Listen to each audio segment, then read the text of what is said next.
Now, more than 3 years since the start of the pandemic, many workers are still struggling to survive. Yeah, that's especially true for undocumented workers excluded from unemployment benefits and other assistance during the worst days of COVID. But a new bill in the state legislature could change that. José Martínez spoke with one of those workers who could receive critical help if this proposal passes. 20 years ago, Luis Mejia packed his bags and left his entire life in El Salvador, including his wife and 2 daughters. Every morning, he looks at these pictures, trying to find the strength to continue a journey that has become extremely difficult since the pandemic started. I used to work at a pizzeria, and when the pandemic began, my boss cut our hours. We spent some time with him at his apartment in the Mission. He tells me that, like many other undocumented immigrant workers, he was ineligible for unemployment benefits. He hopes the new safety net for all workers that could change that. The bill was introduced in the California state legislature. It would provide unemployment benefits to all workers, regardless of immigration status. If you look on the streets, under the bridge, there are people who, since the pandemic, continue to suffer the consequences and who have not been able to get back on their feet. So that is why this law is so important. We need the governor to sign it this year.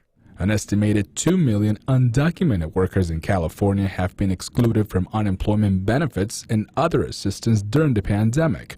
Sponsored by Senator Maria Elena Durazo, the bill would provide undocumented immigrant workers laid off with $300 per week for up to 20 weeks. We spoke with Jenna Gary, senior staff attorney at the National Employment Law Project, to understand how this would work. It would be run through the Employment Development Department, which is the agency that administers regular unemployment insurance.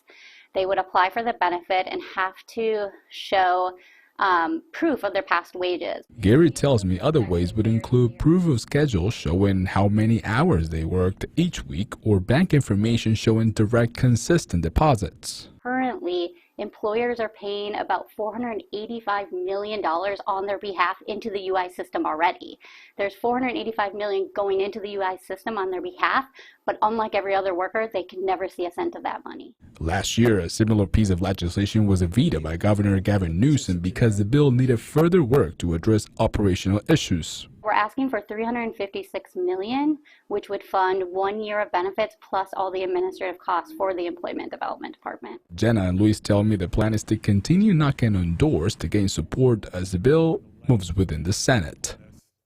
And the state Senate has scheduled a hearing on the bill from 1 week from today.